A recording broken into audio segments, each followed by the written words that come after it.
dar um melhor conforto. Meu querido, qual é a orientação que você vai dar aqui? Pedir para as aulas usarem essa cadeira para frente, para pelo menos ter espaço para o pessoal ficar em pé e show. Mas porque não está dando espaço para o pessoal entrar.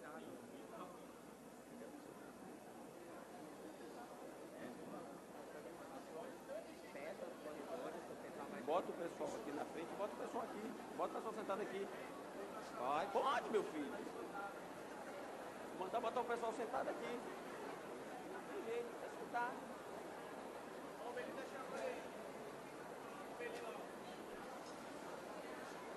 Ok? Pode.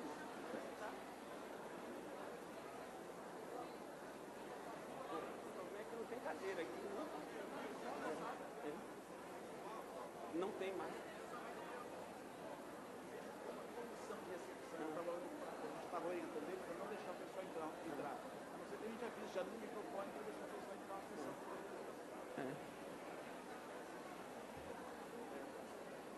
Meus irmãos, se você não se constranger, quem quiser pode sentar aqui, ó.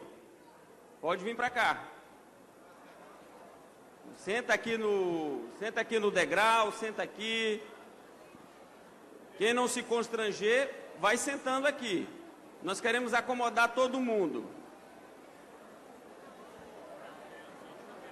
Agora vamos fazer em silêncio.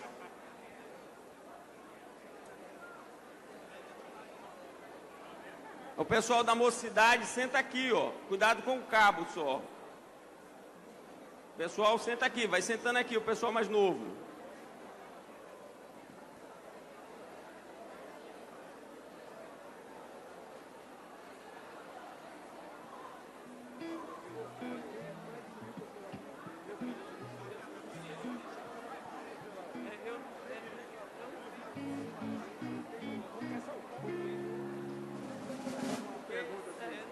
Não tem, meu filho, agora não tem.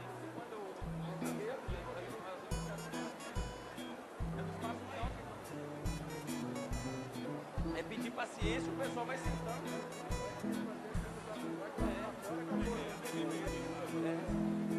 Irmãos, nós vamos iniciar o culto.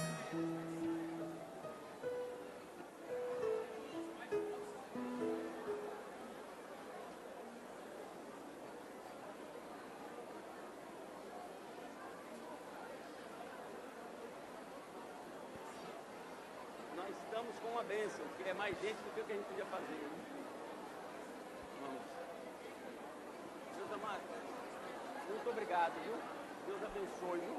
Muito. Obrigado.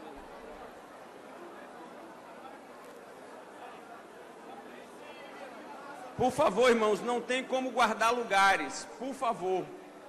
Não tem como guardar lugares, por favor. Nós temos pessoas de pé, por favor.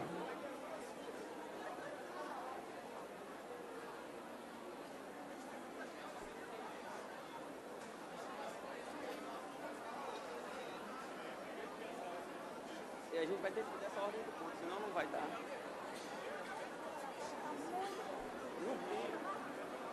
Meu filho, se ele chegar, ele senta aqui. Pastorzinho.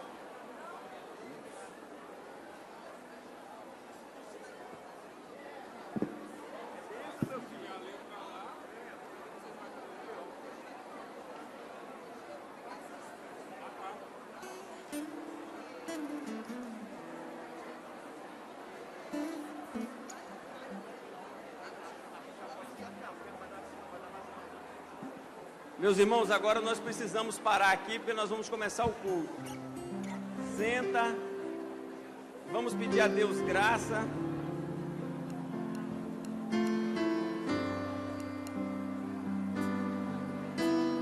Robeli, pode começar.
Seja Deus gracioso para conosco e nos abençoe, e faça resplandecer sobre nós o rosto, para que se conheça na terra o teu caminho, e em todas as nações a tua salvação. Amém. Nós estamos aqui reunidos, os 3 sínodos, o Sínodo Central e Espírito Santense, o Sínodo Espírito Santo Rio de Janeiro, o Sínodo Minas Espírito Santo, todos juntos, num só coração, para render graças a Deus pelos 500 anos da Reforma Protestante. Eu peço a sua compreensão mais uma vez, nós estamos com o auditório lotado e queremos que todos participem. Por isso eu quero pedir uma gentileza aos nossos irmãos, aos homens, para que cedam seus lugares para as nossas irmãs. Então, por favor, os nossos irmãos homens ficam de pé e dão os lugares às nossas irmãs, às irmãs da terceira idade, tá? Por favor.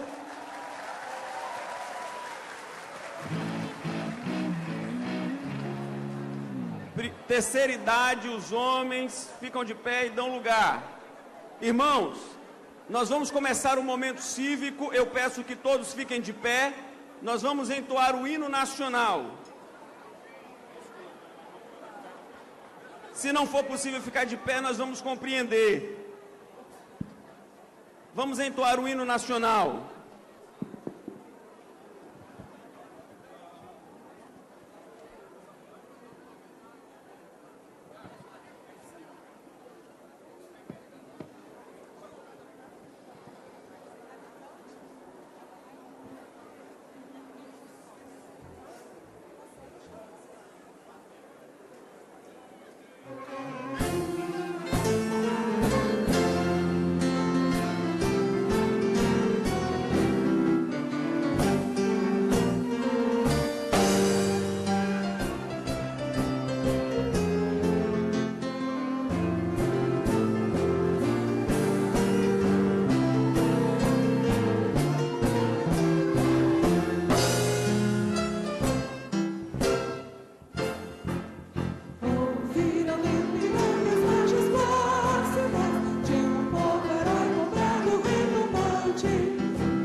Ainda de pé, nós leremos a uma só voz o versículo de número 25 da Epístola de Judas.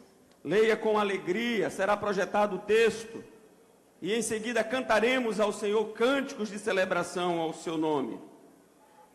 Versículo de número 25 da Epístola de Judas. Leamos a uma só voz.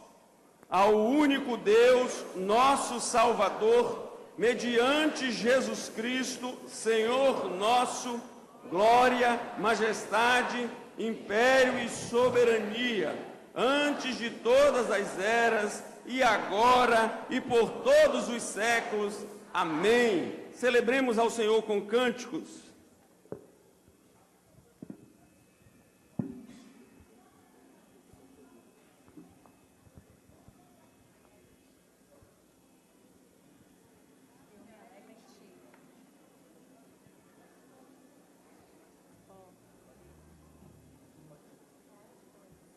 Você pode assentar-se.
Deus, somente Deus.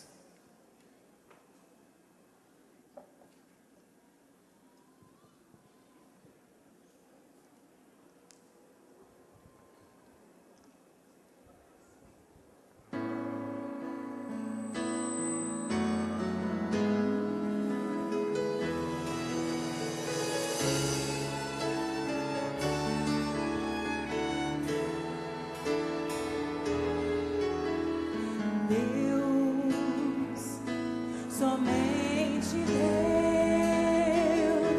criou o mundo e o que nele há.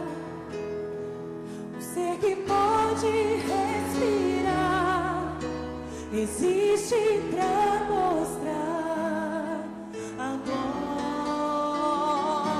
glória do Senhor.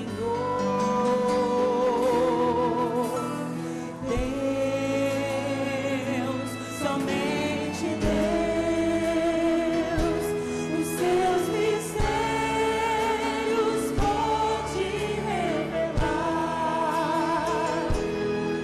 os seus desígnios quem jamais um dia conheceu, pois Deus, somente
Grande e eterno Deus, nós, o teu povo, aqui nos encontramos, atendendo à convocação do próprio Senhor.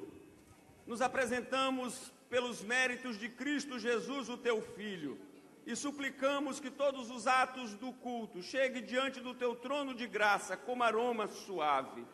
Ó Deus, que o nosso coração se encha de alegria, de júbilo, porque estamos diante da face do Senhor de toda a terra, aquele que é digno de receber todo louvor, todo bendizer, toda exaltação, aquele que é digno da proclamação por parte dos nossos lábios, da tua majestade, da tua soberania. Ó Senhor, receba o culto que a ti prestamos, em nome de Jesus, o teu Filho. Amém. Ouçamos o coral.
Somos teus filhos, hoje estamos nós aqui,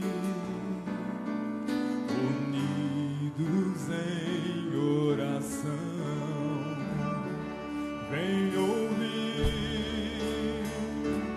ó Senhor, precisamos da graça que vem de ti.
Senhor, tudo que esteja impedido.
Meus irmãos, nós iremos abrir a palavra de Deus mais uma vez e lê-la na primeira carta do apóstolo João, capítulo 1, versículos 8 e 9. Aqueles que puderem, nós leremos juntos este texto da palavra de Deus. Primeira carta do apóstolo João, capítulo 1, versículos 8 e 9. Se dissermos que não temos pecado nenhum, a nós mesmos nos enganamos e a verdade não está em nós. Se confessarmos os nossos pecados, Ele é fiel e justo para nos perdoar os pecados e nos purificar de toda a injustiça. Fechemos os nossos olhos e diante destas claras afirmações da palavra de Deus, nós iremos orar, confessando as nossas culpas e buscando o perdão de Deus para as nossas vidas. Senhor nosso Deus e nosso Pai, nos rendemos aos Teus pés, reconhecidos da Tua grandeza, da Tua soberania, reconhecidos também que somos e por muitas e muitas vezes sempre temos feito coisas que não agradam ao Senhor, transgredido os Teus planos, e muitas das vezes desobedecido a Tua voz, temos pecado, mas Te pedimos graça e misericórdia, pois Tu és um Deus gracioso, amoroso, misericordioso, que perdoa os pecados daqueles que confessam ao Senhor. E assim nós Te fazemos neste momento, com os nossos corações quebrantados, debruçados diante dos Teus pés, humilhados perante a glória do Senhor, Te pedimos que nos perdoes, lava o nosso coração de toda impureza, concede-nos graça, e que esta tarde seja uma tarde de bênçãos, da manifestação do Teu Espírito, do Teu poder e glória em nossas vidas. Em nome de Jesus, para a glória de Jesus que nós te oramos. Amém. O coral vai nos conduzir nos louvores ao Senhor mais uma vez.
dor ou aflição, podemos expressar graças por teu grande amor.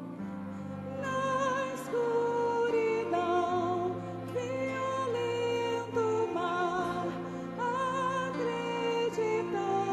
acreditamos. Deus é bom, todos os povos saberão. Misericordioso é o Senhor.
Solicitamos ao proprietário do Toyota DPJ 7311, por favor, se dirija até o seu veículo, ele está fechando uma garagem. Precisamos de retirá-lo com urgência. DPJ 7311.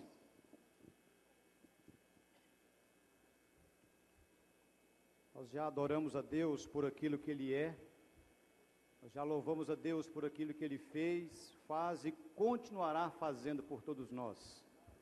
Mas agora também nós vamos ouvir a voz de Deus.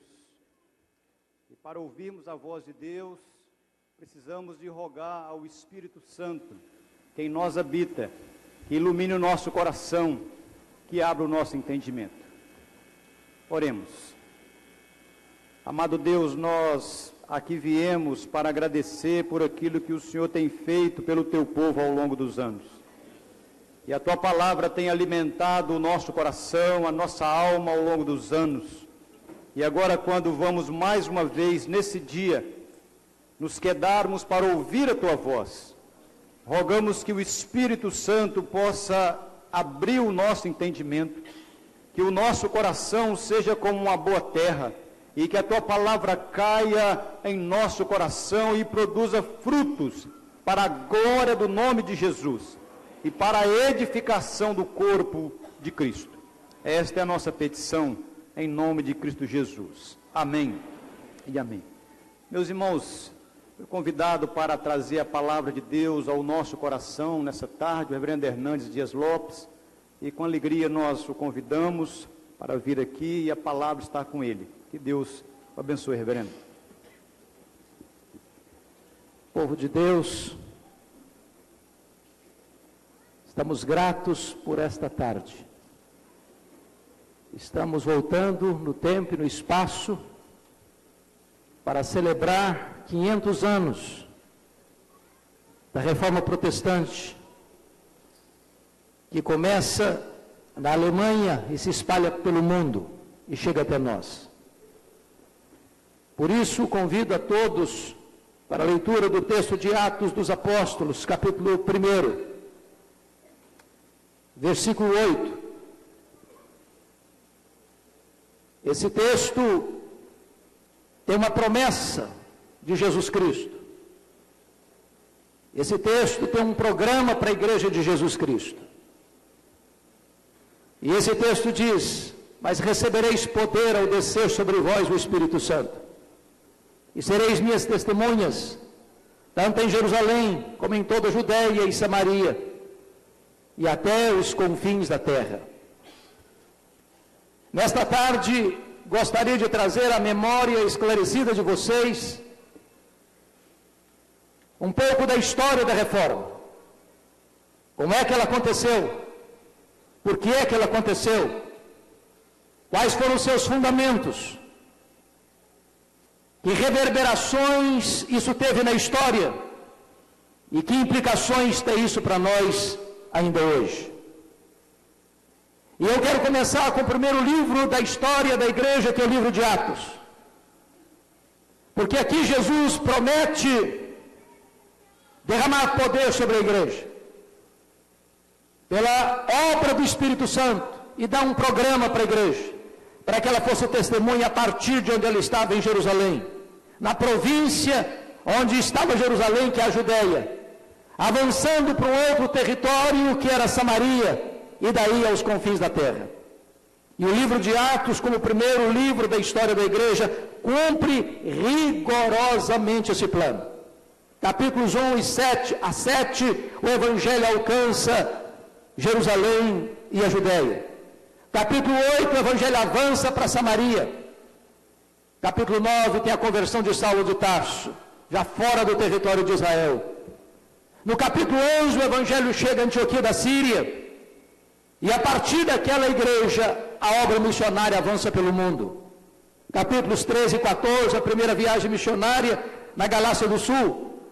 Capítulos 16 a 18, a segunda viagem alcança a província da Macedônia e da Acaia. Capítulos 19 e 20, o Evangelho chega na grande cidade de Éfeso, na província da Ásia Menor. Capítulos 21 A 26 trata da prisão de Paulo em Jerusalém, a sua transferência para Cesareia Marítima, onde fica 2 anos preso. Capítulos 27 e 28, a viagem de Paulo para Roma, seu naufrágio, sua chegada em Malta, e ele chega em Roma não como sonhara chegar, mas chega preso, chega algemado. Mas dali ele escreve as suas cartas, Efésios, Filipenses, Colossenses e Filemão, e a igreja se espalha pelo mundo. Vale destacar que Roma dominava o território onde o evangelho começa e o mundo no primeiro século. Desde 63, quando Pompeu domina aquele território. Quando Jesus nasce, está lá em Lucas 2, quem governa o mundo é César Augusto. Quando Jesus começa o seu ministério, em Lucas 3, quem governa o mundo é Tibério César. Depois vem Calígula, depois vem Cláudio, depois em 54 vem Nero, um homem perverso, um homem devasso, um homem sanguinário. Ele começa a governar em 54. 10 anos depois, precisamente no dia 17 de julho do ano 64, ele incendeia a capital do império. Sobe para o alto da torre de Mecenas, tangendo a sua lira, assistindo o espetáculo das chamas. Depois de 7 noites e 6 dias de incêndio, 17 a 24 de julho, a cidade de Roma está devastada. Dos 14 bairros, 10 deles foram destruídos pelas chamas. Os 4 bairros restantes, densamente povoados por judeus e cristãos, dão a Nero um álibi para botar a culpa do incêndio de Roma nos cristãos. E começa um verdadeiro massacre sobre a igreja. Faltou madeira para fazer cruz, tamanha quantidade de crentes crucificados. Os crentes eram amarrados em postes, cobertos de piche e queimados vivos para iluminar as noites de Roma. 2 anos depois, há uma rebelião dos judeus em Israel em 606, no ano 66. 2 anos depois, em 68, o imperador Nero é deposto pelo Senado romano e comete suicídio. 2 anos depois, no ano 70, a cidade de Jerusalém, que estava cercada por Tito, é invadida, é destruída, é arruinada. O templo de Jerusalém é queimado, não ficando pedra sobre pedra, e os judeus e cristãos são dispersos na maior diáspora de todos os tempos, desde o ano 70 a 14 de maio de 1948. Nesse mesmo ano 70, Vespasiano inaugura o anfiteatro da morte, o Coliseu Romano, que numa festa de inauguração de 100 dias, mais de 10 mil crentes foram mortos com requinte de crueldade. Eles eram enrolados em peles de animais, eles eram jogados nas arenas para os cães morderem, para os touros pisarem, para os leões esfaimados da Líbia devorarem. Um verdadeiro banho de sangue, uma verdadeira chacina. Chega o ano 81, Domiciano assume o governo de Roma. Ele não age diferente, ao contrário, ele é chamado de o segundo Nero. Foi o primeiro imperador da história a arrogar para si o título de Senhor e Deus. E foi este imperador que deportou o apóstolo João, então pastor da igreja de Éfeso na Ásia Menor, para a ilha vulcânica do Mar Egeu, a ilha de Patmos. Vale destacar, senhores e senhoras, irmãos e irmãs, que a essas alturas todos os apóstolos de Jesus já estavam mortos e mortos pelo viés do martírio. João era o último representante da igreja apostólica vivo. E certamente a intenção do imperador era calar a voz do último apóstolo do Senhor Jesus, fechando-o naquela ilha vulcânica. Mas quando todas as portas se fecharam para João na ilha de Patmos, Deus abriu-lhe uma porta no céu e disse: sobe para aqui e eu te mostrarei não as coisas que talvez aconteçam, não as coisas que podem acontecer, eu te mostrarei as coisas que devem acontecer. Até nos momentos mais sombrios da história da igreja, Deus continua no trono e as rédeas da história não estão nas mãos dos poderosos do mundo, as rédeas da história estão nas mãos do nosso poderoso e onipotente Deus. Os imperadores que vieram depois não aliviaram a perseguição à igreja, não aliviaram. Veio Marco Aurélio, veio Sétimo Severo, veio Décio, veio Diocleciano, e quanto mais os anos rolavam e os séculos passavam, mais agruras e agruras vieram sobre a igreja. Os crentes eram queimados vivos, os crentes eram mortos a pauladas, os crentes eram afogados, os crentes eram jogados nos anfiteatros da morte. Havia um banho de sangue, mas quanto mais sangue era derramado, mais a igreja florescia. Porque nenhuma perseguição, nenhuma fornalha, nenhuma intolerância humana, nenhuma situação adversa pode destruir a igreja do Deus vivo. A igreja de Deus é indestrutível. Até que chega o ano 311 e Constantino, o imperador,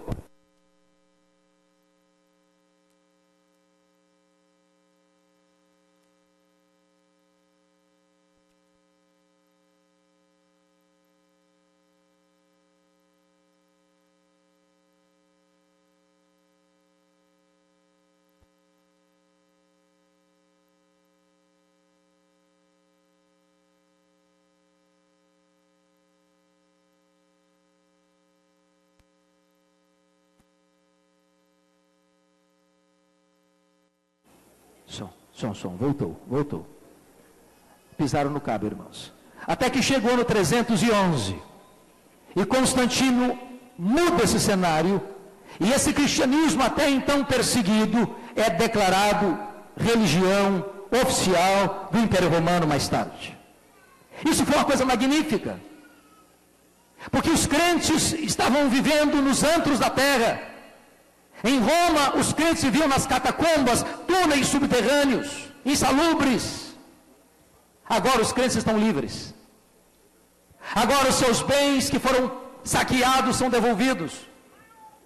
Agora os crentes que não podiam se reunir publicamente têm seus templos construídos e construídos pelo próprio Estado. Isso foi algo maravilhoso. Agora a liberdade raiou para a igreja. Agora ser crente não é mais estar contra o Estado. Mas isso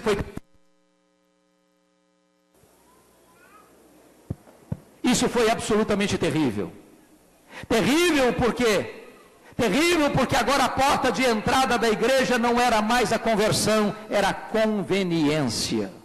Agora ser crente não era mais enfrentar a hostilidade do Estado. Agora ser crente era receber os aplausos do Estado. Agora as pessoas entravam para a igreja, mas traziam na sua bagagem o seu paganismo, as suas heresias de um culto pagão. E não tardou, meus amados irmãos, para que a igreja cristã fosse eivada de heresias, fosse contaminada em sua pureza doutrinária e moral. E vocês bem sabem que sempre que uma igreja se distancia biblicamente da verdade, ela se corrompe na política eclesiástica. O que acontece? As 5 principais cidades do mundo começam a disputar primazia de poder. Roma no ocidente, Constantinopla no oriente, Alexandria do Egito, a 2ª maior cidade do mundo, Antioquia da Síria, a 3ª maior cidade do mundo, e Jerusalém. Até que chega o ano 604, o imperador Focas nomeia o bispo de Roma, Nicolau I, como bispo universal da igreja. Nicolau rejeita esse título e disse mais: qualquer homem que aceitar o título de bispo universal da igreja deva ser considerado um anticristo, porque somente Jesus é o bispo universal da igreja. Entretanto, 3 anos depois, em 607, Focas, o imperador, nomeia Bonifácio III como bispo de Roma, e ele aceita o título, e começa então, em 607, a instituição do papado. Talvez você argumente: bom, mas eu conheço uma lista de papas desde Pedro. É verdade, você conhece, você já leu isso em livros lá no 2º grau, lá no ensino básico. Só que foi no ano 853, na França, que surgiu um documento, um falso documento, chamado as Falsas Decretais de Isidoro. Um dos maiores embustes da literatura mundial. E esse documento teve como propósito legitimar o papado, dando-lhe o selo, dando-lhe o sinete da antiguidade. Recuando o papado a Pedro, como se Pedro tivesse sido o primeiro papa e se todo papa fosse o legítimo sucessor de Pedro. Se os senhores e senhoras, irmãos e irmãs quiserem investigar com mais acuracidade esse fato, recomendo a vocês a leitura do livro Papa e o Concílio, de Janus, cujo prefácio foi escrito pelo grande tribuno brasileiro, Rui Barbosa. E, curiosamente, o prefácio da obra representou 70% da obra. E Rui Barbosa vai mostrar que as falsas decretais de Isidoro foram o maior embuste literário da história, que tentaram legitimar o papado por quase 1000 anos. Vale destacar, portanto, irmãos, que a posição que o chamado Bispo Universal da Igreja ocupa está contra a pessoa do Deus Pai, porque só Deus é o Pai da Igreja, está contra a pessoa do Deus Filho, porque só Jesus Cristo é a pedra fundamental da Igreja, só Jesus Cristo é o sumo pontífice, mediador entre Deus e os homens, e mais, a figura desse chamado Bispo Universal da Igreja está contra o próprio Espírito Santo, porque o único vigário de Cristo na terra, o único substituto de Cristo na terra, não é Pedro, não é o Papa, não é a igreja, não é um pastor, é o Espírito Santo de Deus. Pois a igreja começou a se corromper. Nos primeiros séculos, as definições doutrinárias precisavam ser feitas. A divindade de Cristo era questionada, e então em 325, no primeiro concílio geral da igreja em Niceia, firma-se a doutrina essencial de que Jesus Cristo é Deus, coigual, coeterno e consubstancial com o Pai, Deus de Deus, luz de luz. Mas foi em 381, no concílio de Constantinopla, que se firma o outro lado dessa verdade, a perfeita humanidade de Jesus Cristo. Ele, sendo Deus, se fez homem, mas ao retornar para o céu como Deus, não deixou de ser homem. E foi em 451, no concílio que vem em seguida, Calcedônia, fica então registrado que ele é Deus e que ele é homem, que ele é verdadeiramente Deus e que ele é verdadeiramente homem, a pessoa divina humana teantrópica de Jesus Cristo. Entramos na Idade Média, a igreja se fortalece economicamente, politicamente, mas a igreja decai moral e doutrinariamente. Período em que as heresias vão entrando para a igreja, por exemplo, o culto às relíquias, o culto às imagens, a invocação de santos, o purgatório, a missa, que é um sacrifício incruento de Jesus, a transubstanciação, a confissão auricular, a salvação pelas obras, as indulgências, a compra de perdão, o culto a Maria como imaculada, como mãe de Deus, como mediadora, como corredentora, como rainha do céu, a infalibilidade papal e muitas outras novidades estranhas à palavra de Deus foram sendo introduzidas na igreja. Mas prestem bem atenção. Deus nunca deixou de ter uma lâmpada acesa na história. Deus nunca deixou de ter um remanescente fiel na história. E Deus estava preparando a sua igreja para um tempo de reforma e de restauração da verdade. Como assim? Como assim? No século XIV, lá na Inglaterra, Deus levanta um homem chamado John Wycliffe, um professor universitário da Universidade de Oxford, um homem culto, convertido a Cristo, pelo estudo da Bíblia. E esse homem, então, começa a pregar a verdade, começa a denunciar os desvios da igreja, e começa a entender uma coisa importantíssima: nós não poderemos experimentar uma reforma na Inglaterra, a não ser que a Bíblia seja traduzida para a língua do povo. Por que isso, irmãos? Porque vocês se lembram que no final do século IV, começo do século V, foi feita uma tradução da Bíblia por Jerônimo, chamada Vulgata Latina. Essa era a única Bíblia conhecida na Idade Média. Ninguém lia outro tipo de Bíblia, só que 90% do povo era analfabeto. A Bíblia, o povo não podia ler, não tinha acesso à Bíblia. Os sacerdotes é que tinham acesso à Bíblia, mas os sacerdotes não conheciam Bíblia, eles não estudavam Bíblia, eles não ensinavam Bíblia. Portanto, o povo estava mergulhado na escuridão. E John Wycliffe entendeu, se nós queremos esclarecer o povo, se nós queremos instruir o povo sobre salvação, nós precisamos dar a Bíblia para o povo, precisamos traduzir a Bíblia para o inglês. E ele começa essa grande obra no século XIV. Ele é perseguido, ele precisa fugir da Inglaterra, mas os seus discípulos, os Lollardos, concluem a tradução da Bíblia para o inglês.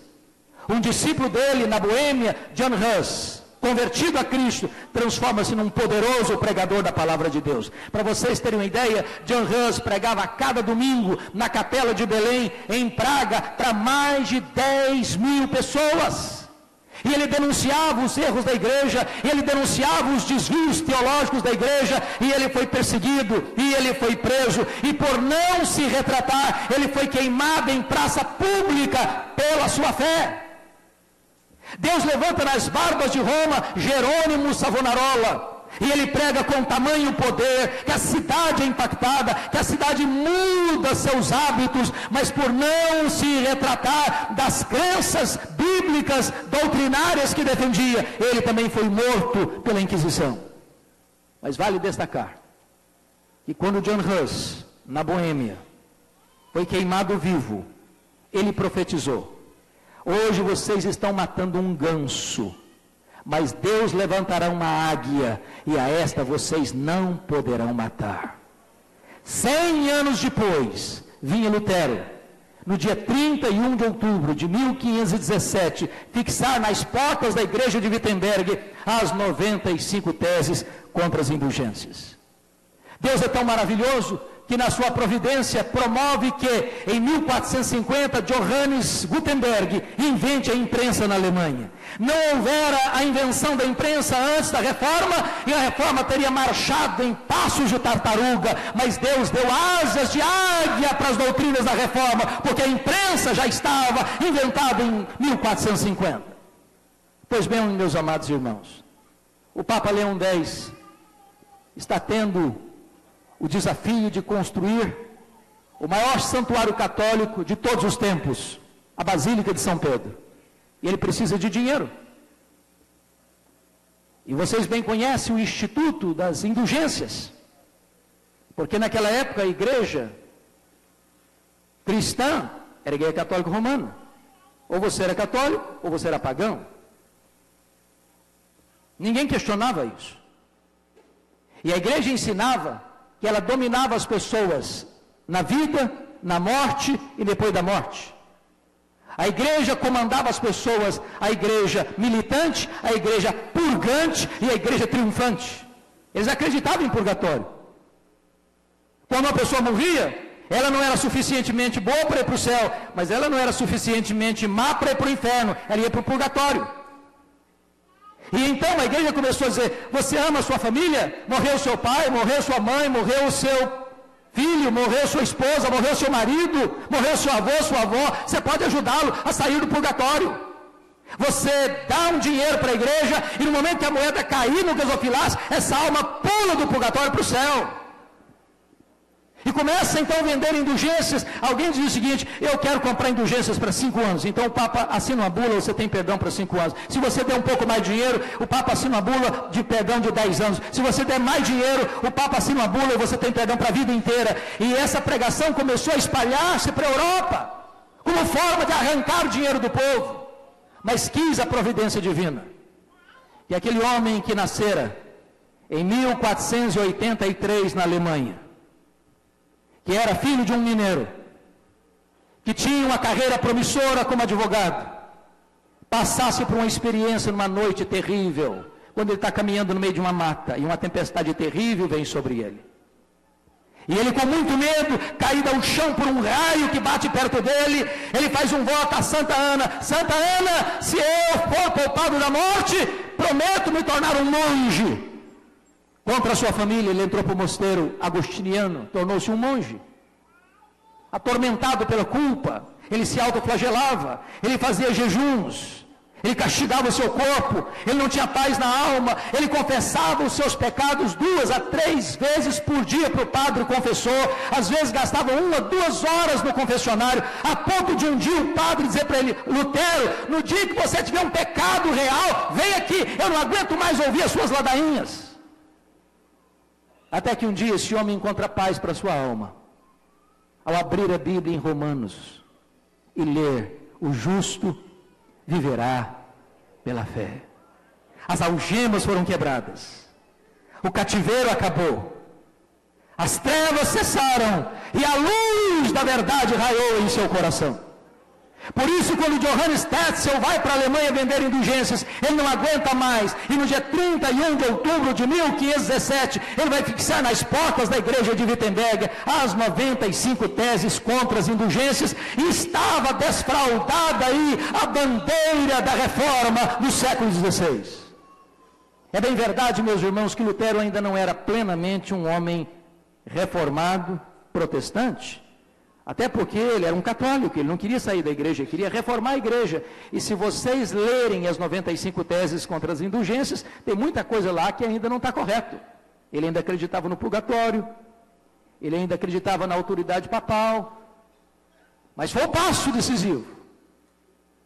Mas o corte radical vem no dia 5 de maio de 1521. Quando Lutero é convocado a uma grande assembleia, chamada Dieta de Worms. Lá estava o imperador, lá estava o príncipe da Saxônia, lá estavam as autoridades políticas e eclesiásticas. E lá Lutero foi convocado para dar explicações, mas sobretudo para retratar-se das obras que estava escrevendo, das convicções que estava pregando. Naquela assembleia, quando foi reunida, perguntaram para Lutero com seus livros em cima da mesa: você retrata, Lutero, se retrata dos livros que você escreveu? Da pregação que você tem feito? Sabendo da pressão do mundo sobre ele, ele pediu para pensar aquela noite. E diz os historiadores que foi uma noite terrível, de grande opressão para a sua alma. A ponto de noite, ele sentir tamanha presença do diabo no quarto, que ele pega o tinteiro e joga contra a parede. Quando o dia amanheceu, a assembleia reconstituída, seus livros sobre a mesa, as autoridades lhe perguntam: Lutero, você está disposto a retratar-se das obras que você escreveu e voltar para a igreja e ser fiel à igreja e ao Papa? Ele respondeu assim: a não ser que vocês me convençam pelas escrituras que eu estou errado, eu não me retratarei. Porque não é lícito nem legítimo a um homem agir contra a sua consciência. Aqui eu me firmo, aqui eu me estabeleço, e que Deus me ajude. Estava lavrado o corte radical. A partir desse momento ele é chamado de herege. Sabe o que significa isso? Qualquer pessoa podia matá-lo sem cometer crime. Lutero sabia que seria morto. Quando ele está saindo da dieta, o príncipe da Saxônia, que era favorável a ele, consegue raptá-lo no caminho, encapuzá-lo. E ele não foi raptado, portanto, pelos inimigos, mas pelos aliados. E Lutero é levado ao castelo, onde fica 10 anos recluso, atrás de um biombo, onde ele vai traduzir com muito zelo o Novo Testamento para o alemão, dando à Alemanha o privilégio de ter a Bíblia na sua língua. Tradução tão importante que influencia a cultura alemã, a gramática alemã e toda a literatura alemã. É claro, meus irmãos, que Lutero não fez isso sozinho. Deus levantou outros homens, como João Calvino na França, como Martin Bucer, em Estrasburgo, como Melanchthon, como Ulrich Zwingli na Suíça. Homens que foram gigantes judeus. E todos vocês bem sabem, sobretudo presbiterianos, que talvez ninguém superou em importância e valor para a consolidação da reforma do que o francês João Calvino. Um prodígio. Um homem que enfrenta a perseguição na França. Um homem que vê gente sendo martirizada da sua família. Um homem que é convertido a Cristo de forma tão discreta. E um homem que estuda o grego, um homem que estuda o hebraico, um homem que traz o conhecimento do universo para dentro do seu coração para influenciar o mundo. E é esse homem que Deus vai usar, porque ele está fugindo da França por causa da perseguição na França, e ele está passando por Genebra, e lá Farel encontra com ele, e ele pernoita ali naquela noite com a intenção de ir adiante para ser um escritor, para ser um homem de gabinete, para ser um homem para resolver os problemas doutrinários da igreja. E Farel disse: eu preciso da sua ajuda. E ele disse: eu não vou ficar, eu não quero ser pastor. E Farel disse: se você não ficar, eu vou orar a Deus para Deus amaldiçoar a sua vida. Ele fica com Farel. Mas Genebra não estava madura para a reforma. 3 anos depois, exatamente em 1538, João Calvino e Guilherme Farel são expulsos de Genebra. Vão para Estrasburgo, ficam 3 anos. Ali ele se casa com Idelete. E em 1541, ele retorna, a pedido dos líderes de Genebra, e transforma Genebra na maior maquete do reino de Deus da história. Ele vai criar a academia. A universidade é fruto da reforma.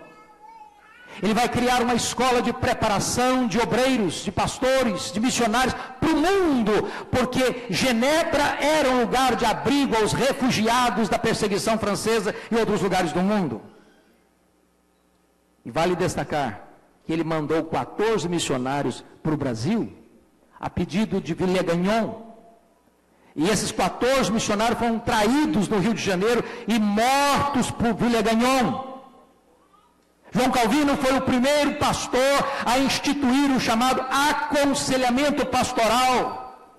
Ele era um homem que pregava praticamente todos os dias, e quando ele, doente que era, não podia andar para a igreja, levavam-no numa cadeira e ele pregava, e quando ele não podia ser transportado numa cadeira para o templo, os crentes iam para sua casa para ouvir a exposição da palavra de Deus. Ele jamais deixou de pregar, e a minha oração é que os presbiterianos do século XXI tenham a paixão que esse homem teve pela pregação da palavra de Deus. Meus amados irmãos, a reforma não chegou até nós de graça.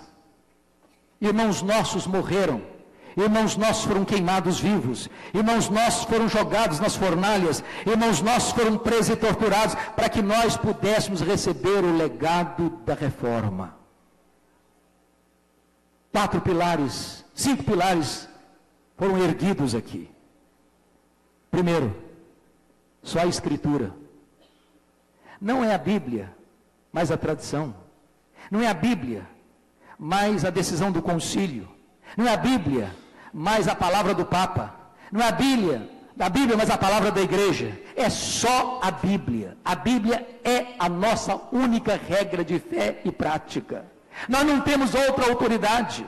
Não é a igreja que está acima da Bíblia, é a Bíblia que está acima da igreja. Não é a igreja que valida a Escritura, é a Escritura que orienta a igreja. A bandeira da reforma é só a fé. A salvação não é pelas obras, a salvação não é pela fé, mas as obras. A salvação é só pela fé, independentemente das obras da lei. É só a graça, não tem mérito. Não tem mérito. Nenhum homem entra no céu porque é bom. Nenhum homem entra no céu porque é católico, porque é presbiteriano, porque é batista, porque é assembleiano. Nenhum homem entra no céu porque fez caridade. Nenhum homem entra no céu pelos seus predicados morais. A única condição para um homem entrar no céu, para uma mulher entrar no céu, é pela graça de Deus. Pela graça sois salvos mediante a fé. Isso não vem de vós, é dom de Deus, não de obras, para que ninguém se glorie.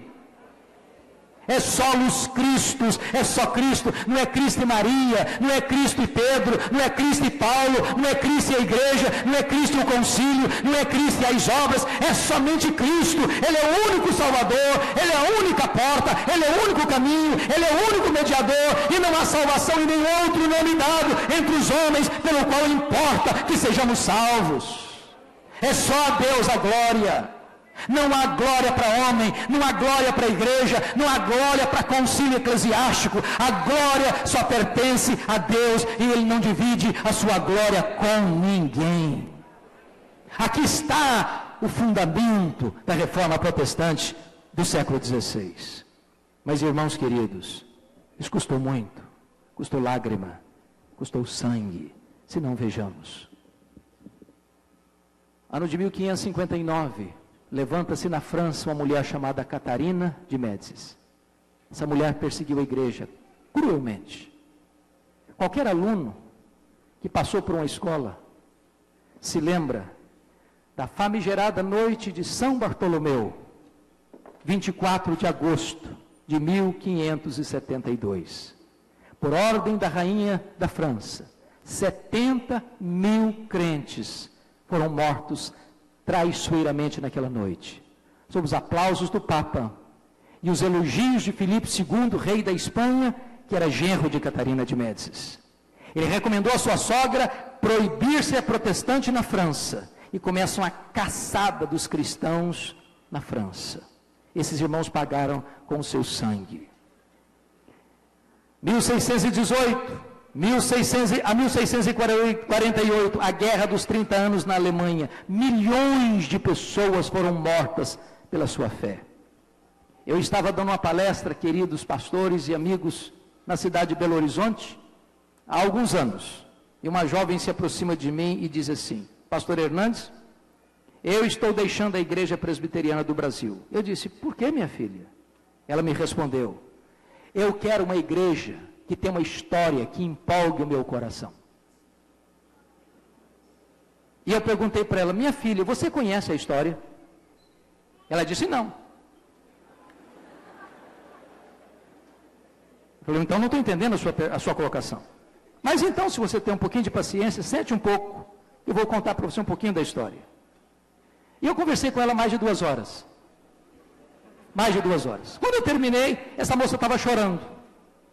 E ela me disse uma frase que eu nunca mais esqueci. E a frase foi essa: Pastor Hernandes, é impossível amar o que você não conhece. A história será nossa pedagoga ou será nossa coveira. Quem não tem história está fadado a não ter futuro. Hoje nós estamos olhando pelas lentes do retrovisor e dando graças a Deus por 500 anos da Reforma Protestante. Mas o nosso lema é Igreja Reformada, sempre reformando. Lutero, Calvino, não podem resolver os dilemas de hoje. Esses problemas são nossos. Nós temos que ter resposta. E a minha palavra final para vocês é que eu tenho plena convicção de que a igreja evangélica brasileira, por que não dizer a igreja evangélica do mundo, precisa de uma nova reforma. E eu lhes direi 3 motivos. Primeiro, porque a igreja evangélica no mundo tem sido assolada pelo liberalismo teológico. E o que é o liberalismo teológico? É fruto do racionalismo francês, é fruto do iluminismo, é fruto daquela ideia de que o homem é o supremo juiz da verdade. O que a minha razão não alcança e não entende, eu rejeito. E eu quero lhes dizer que a fé cristã é racional, mas a fé cristã é supra-racional. Quem explica que do nada Deus criou o universo? Quem explica que das moléculas de água Jesus transforma em moléculas de vinho? Quem explica racionalmente que um cego de nascença vê e que um morto de 4 dias ressuscita? Quem explica? Nós cremos num cristianismo que vai além da razão humana, nós cremos na revelação de Deus, nós cremos na verdade absoluta das Escrituras, e muita gente hoje já não crê mais que a Bíblia é a palavra de Deus. Muita gente olha para a Bíblia como um livro qualquer, como um livro comum, como se o papel aceitasse tudo, olha para a Bíblia como se a Bíblia estivesse eivada de erros e equívocos, e portanto rejeita a Bíblia, e ao rejeitar a Bíblia, a pessoa está assinando o seu atestado de óbito espiritual. Não há esperança para uma igreja liberal, meus irmãos. O liberalismo matou a igreja na Europa. Vá para a Europa hoje. A Europa é um continente pós-cristão. Eu estive na Alemanha, na Holanda 2 anos. Na Holanda, os templos estão lá, mas o povo não frequenta a igreja mais. Eu fui para a grande Escócia de John Knox, o pai do presbiterianismo, e no templo principal da cidade de Edimburgo, quando entrei lá, o que eu vi lá dentro foi um bar. Quando você vai para a Inglaterra, dos grandes avivamentos, a Inglaterra de John Wesley, a Inglaterra de George Whitefield, a Inglaterra de William Carey, a Inglaterra de William Wilberforce, a Inglaterra de John Charles Ryle, a Inglaterra de Charles Haddon Spurgeon, a Inglaterra de Mark Lloyd Jones, a Inglaterra de John Stott, hoje é conhecido como o país de Richard Dawkins, o patrono dos ateus. Menos de 4% dos ingleses frequentam a igreja evangélica hoje. Os templos estão sendo vendidos e transformados em mesquitas muçulmanas, em bares, em boates, em museus. A Europa precisa ser recristianizada. Olha para a América do Norte e vocês verão as chamadas dead churches, igrejas mortas. Templos imensos, vazios, as denominações históricas perdendo ano após ano milhares e milhares de membros. Por quê? Porque os seminários que ensinaram a sã teologia hoje professam o ceticismo religioso, destilam veneno. E uma igreja que subscreve o liberalismo teológico, ela está dando um passo rumo à morte. Não há esperança para o liberalismo. Mas em segundo lugar, irmãos, a igreja precisa de uma nova reforma por causa do sincretismo religioso. A igreja brasileira, irmãos, é uma igreja sincrética. É a igreja mística, é a igreja do sal grosso, é a igreja do copo d'água ungido em cima do rádio, é a igreja da toalha suada, é a igreja das mandingas espirituais em nome de Deus, é a igreja mercantilista, é a igreja que transforma o templo numa praça de negócio, o púlpito num balcão, o evangelho num produto, os crentes em consumidores. Presta minha atenção, as indulgências da Idade Média foram desengavetadas nas chamadas igrejas evangélicas de hoje. Isso não é evangelho. Nós vemos templos lotados, multidões e multidões, mas não tem palavra de Deus, não se prega sobre a graça, não se prega sobre arrependimento, não se prega sobre justificação pela fé, não se prega sobre Jesus como único Salvador e Senhor. Onde não tem a palavra de Deus, não tem o Deus da palavra. Nós precisamos de uma nova reforma. Mas finalmente, precisamos de uma nova reforma, porque também nós temos uma igreja com ortodoxia morta, crentes que professam a sã doutrina, mas que não vivem como tal. Hoje, vice-governador, saiu na Gazeta uma reportagem de que há mais de 350 mil pessoas no estado do Espírito Santo chamados de desigrejados, ou ateus, ou agnósticos.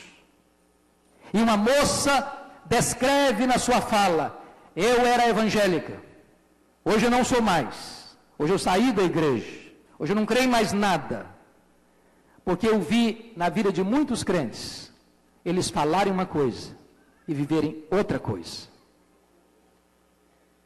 Eu não estou dizendo que essa moça está com a razão,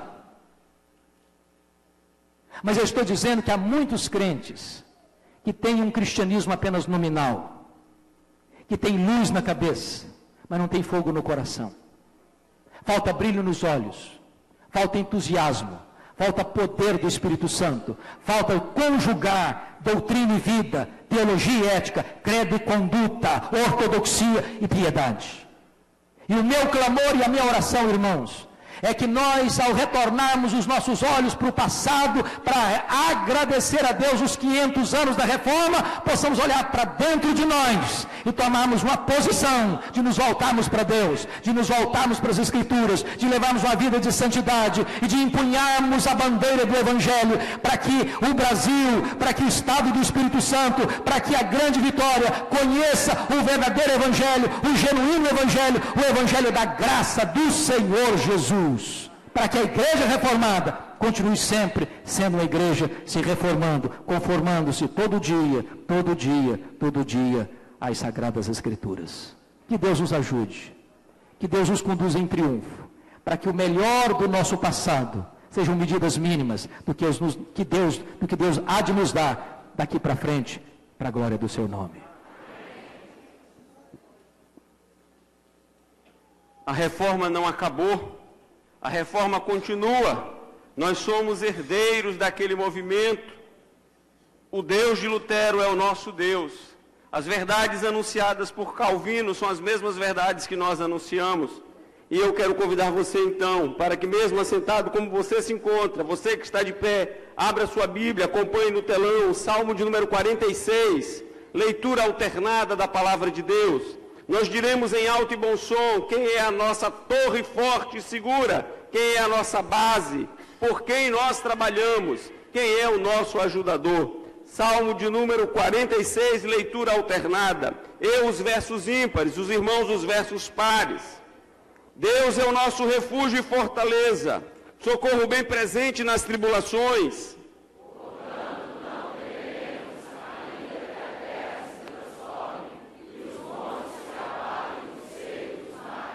Ainda que as águas tumultuem e espumejem, e na sua fúria os montes se estremeçam.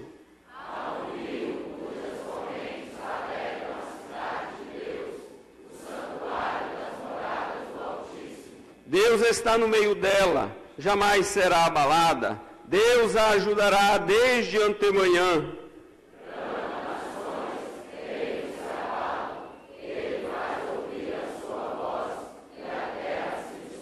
O Senhor dos exércitos está conosco. O Deus de Jacó é o nosso refúgio.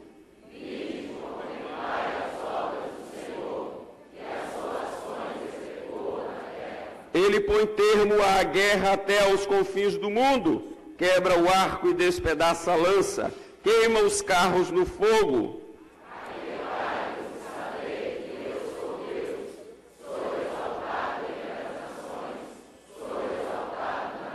Juntos, o Senhor dos exércitos está conosco, o Deus de Jacó é o nosso refúgio. Entoemos o hino de número 155, Castelo Forte. Castelo Forte é o nosso Deus.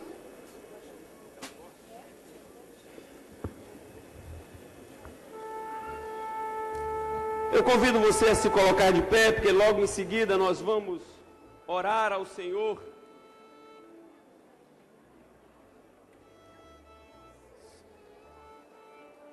Cante com alegria, cante com vigor, declare bem alto quem é o seu castelo bem forte e seguro.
vamos orar nesse instante.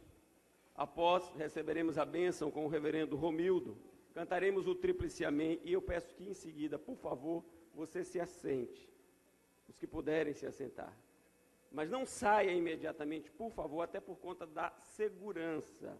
Por favor, apenas mais 2 minutinhos e toda a programação estará finalizada.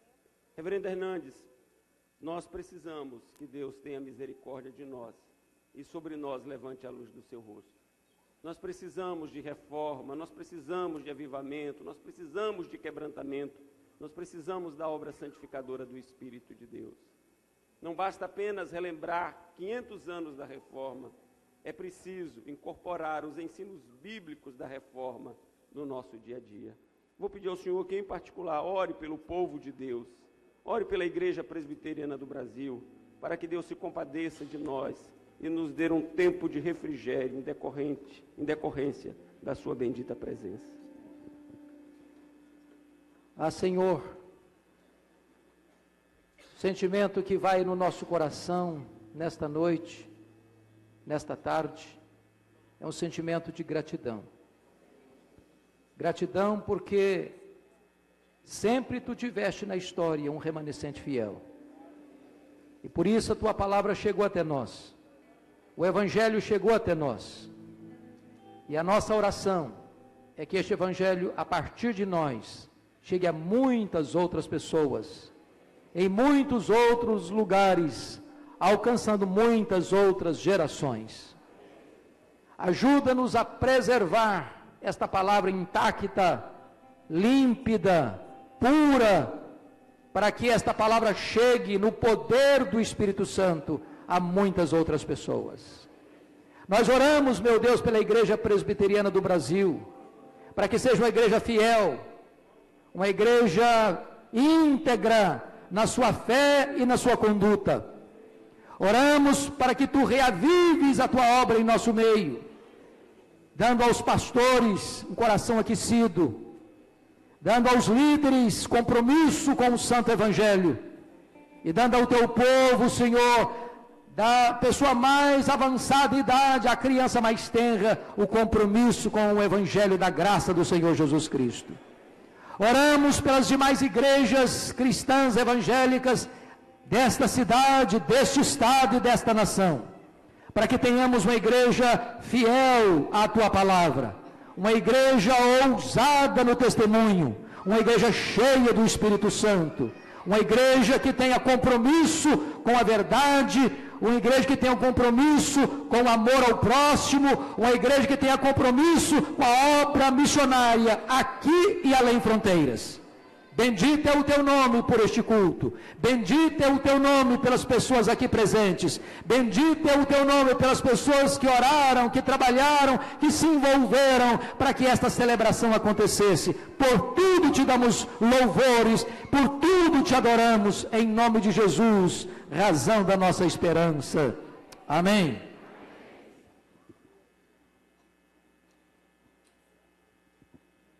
Que a maravilhosa graça do nosso Senhor e Salvador Jesus Cristo, que o grande amor de Deus o Pai e as eternas consolações do Espírito Santo esteja sobre a Igreja Presbiteriana do Brasil e sobre o povo de Deus espalhado por toda a face da terra, hoje e para todo sempre. Amém e amém.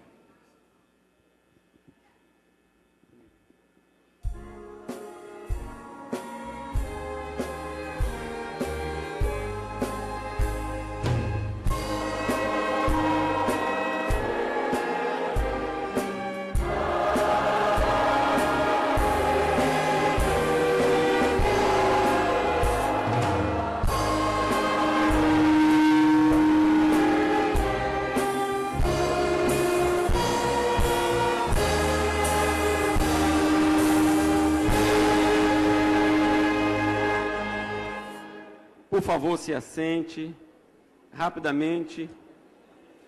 Os 3 sínodos da nossa região aqui representados, o Central Espírito Santense, o Espírito Santo Rio de Janeiro, o Minas Espírito Santo, deseja agradecer a todos. Não será possível mencionar individualmente, mas nós queremos agradecer às nossas forças de integração, todas as nossas sociedades, federações, confederações, e a nossa gratidão nós o fazemos e apresentamos, então, de forma representativa, na pessoa do secretário-geral do Trabalho Masculino, o presbítero Haroldo Penô, que está conosco e que representa aqui o Supremo Concílio da Igreja Presbiteriana do Brasil.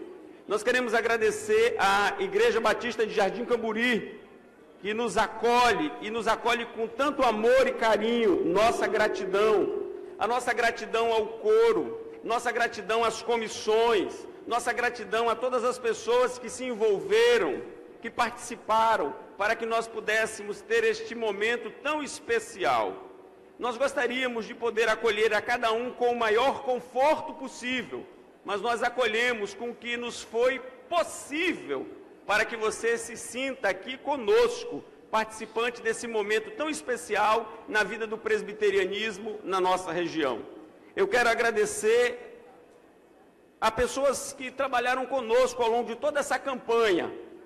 Passamos mais de 2 meses, foram 12 sessões solenes, 2 conferências teológicas, lançamento do selo oficial e relançamento do selo oficial, exposição, 2 cultos, muito trabalho, muita gente envolvida, e nós queremos agradecer a todos. Eu vejo aqui 2 secretários, o Guto Lorenzoni e a secretária da Serra aqui conosco, Sandra Gomes está aqui, o Davi Ismael está aqui, o nosso querido deputado Ismael está aqui, Roberto também, eu não estou vendo, e outros líderes, vereador Roberto Martins e outros que estão aqui conosco, participando. A todos, muito obrigado, embora não tendo mencionado os nomes. E o nosso governador em exercício está aqui conosco, o César Colnago. Então, a nossa gratidão a todos, o nosso muito obrigado. Quando você for sair, por favor, saia com calma, saia devagar, não tenha pressa. Nós temos a Bíblia comemorativa, nós temos canetas, nós temos chaveiros. Por favor, saia com calma. Deus os abençoe e as caravanas, a nossa gratidão. Não importa se a sua caravana veio de perto ou de longe, nossa gratidão. O deputado Gildevan está aqui?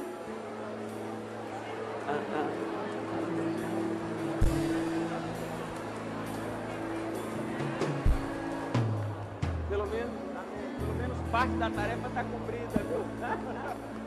Louvado seja Deus. Deus que te liga.